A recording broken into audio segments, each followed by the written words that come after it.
Muito obrigado, Sr. Presidente. Muito obrigado, Sr. Deputado José Luís Ferreira.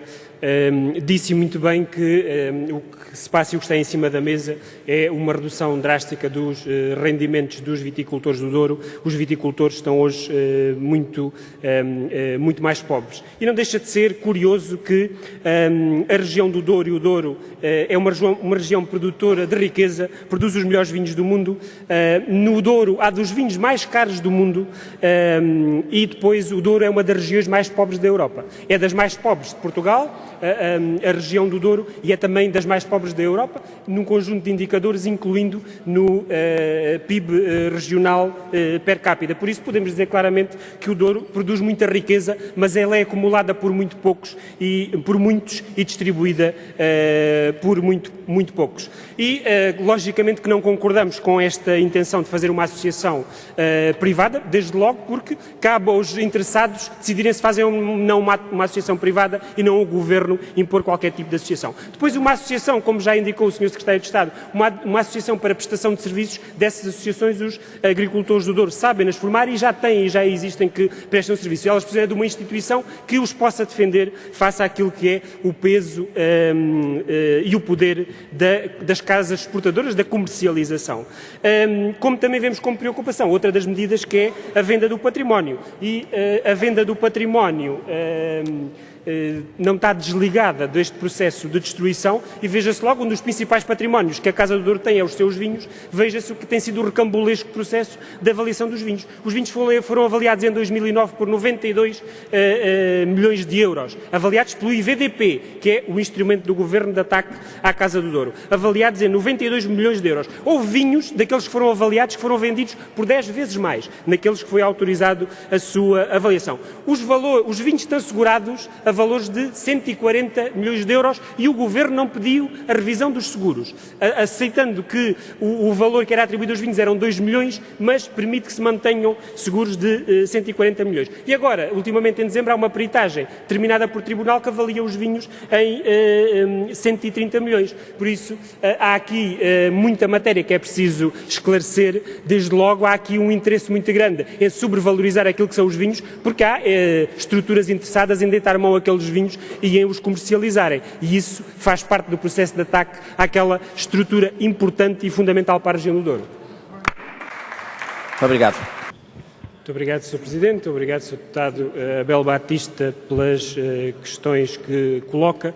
Efetivamente, eu julgo que o que era preciso discutir e não se tem querido discutir é qual é a importância da Casa do Douro para a salvaguarda dos interesses dos pequenos produtores. Também é verdade que este é um processo que se arrasta há muitos anos e o Sr. Deputado diz que não tem solução. Eu acho que ele arrasta-se há muitos anos, mas não teve parado. É um processo que tem estado em contínuo e tem tido vários processos. Teve o processo inicialmente do cadastro como instrumento importante para a atribuição do benefício, cujo protocolo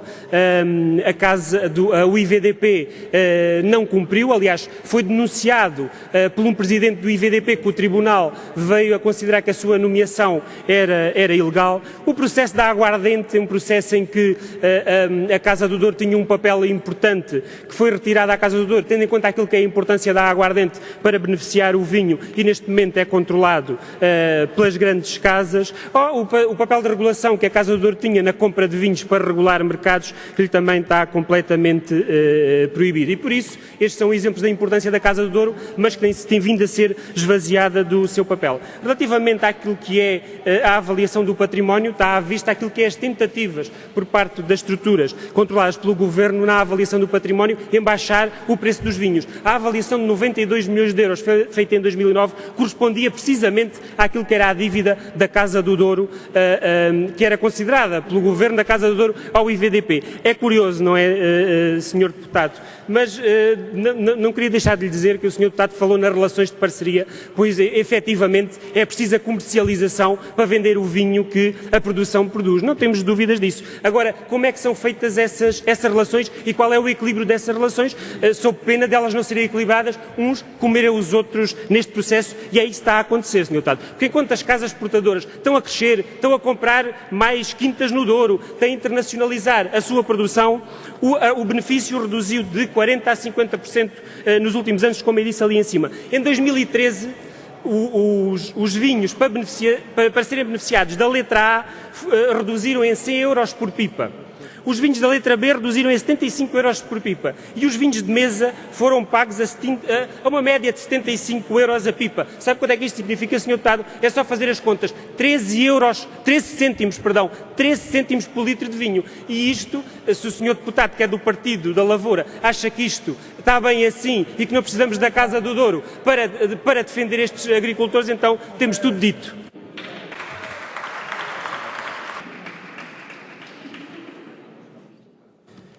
Muito obrigado, Sr. Presidente, muito obrigado, Sr. Deputado Pedro Filipe Soares. Efetivamente, acompanhamos, e eu disse ali de cima e comecei a minha intervenção, este Governo quer matar a Casa do Douro, quer acabar com as suas funções e, com isso, desproteger aqueles que ela deveria proteger, os agricultores mais pequenos do Douro, aqueles que construíram o Douro património da humanidade, porque não haverá Douro, não haveria a região demarcada do Douro, nem Douro património da humanidade, sem os dourienses e sem os produtores do Douro, e parece que o Governo quer isso. Mas não temos dúvidas que esse é um processo de escolhas políticas. E elas são muito claras, Sr. Deputado.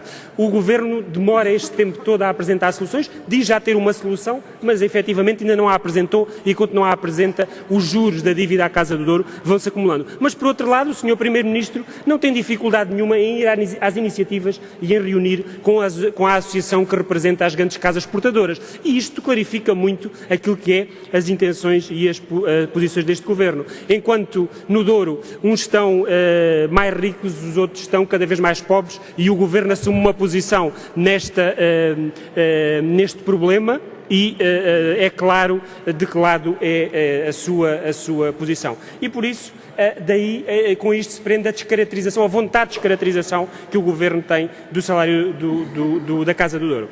Mas acompanhamos também outra preocupação que referiu o Sr. Deputado, que é as dívidas, os salários em atraso aos trabalhadores, os 40 meses de salários em atraso. O PCP, inclusivamente no âmbito do Orçamento de Estado, apresentou propostas para a resolução deste problema, recusadas pela maioria.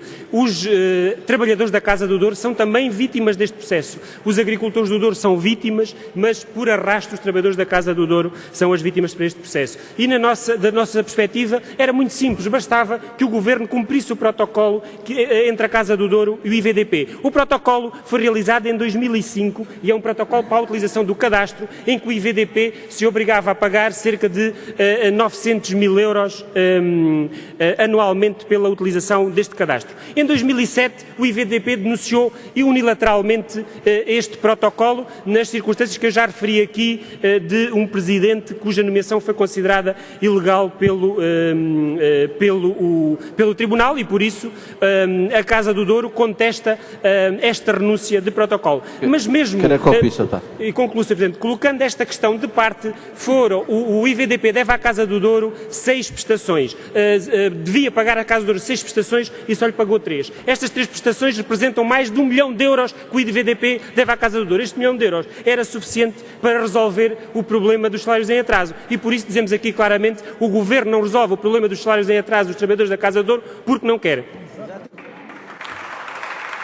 Para um último pedido.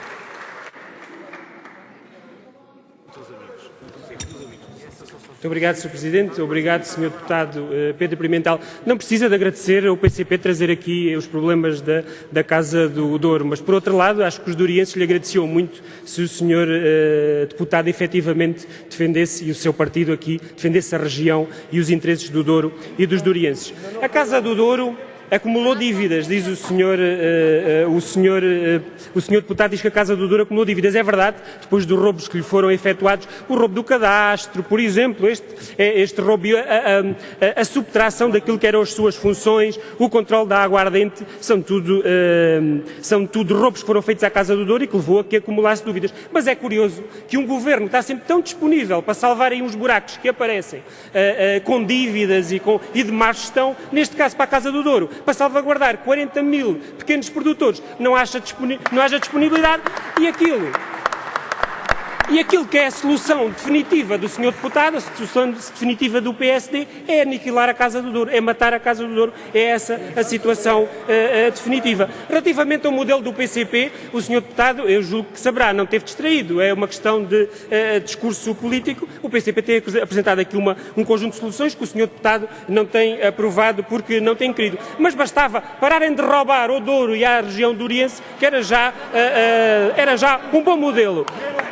Já era um bom princípio para ajudar a resolver os problemas. Mas não deixa de ser curioso, e gostava de lhe dizer, Sr. Deputado, que um governo que tanto fala em organizações de produtores, em ganhar escala, agora quer destruir uma organização precisamente que representava os interesses dos pequenos produtores. Um governo que até reconheceu os problemas existentes entre a comercialização e a produção, criando a PARC. É verdade que nada fez e nada aconteceu em termos de defesa dos produtores, mas até criou a PARC porque reconheceu que havia problemas. E agora aniquila o lado dos produtores, o contrapeso que existia da parte dos produtores, e deixa tudo na mão da comercialização, tornando mais vantajosa para o lado da comercialização aquilo que é o equilíbrio. Ó Sr. Deputado, o discurso político e a ação política têm que dizer uma com a outra. É caso para dizer que tem que dizer a cota com a perdigota.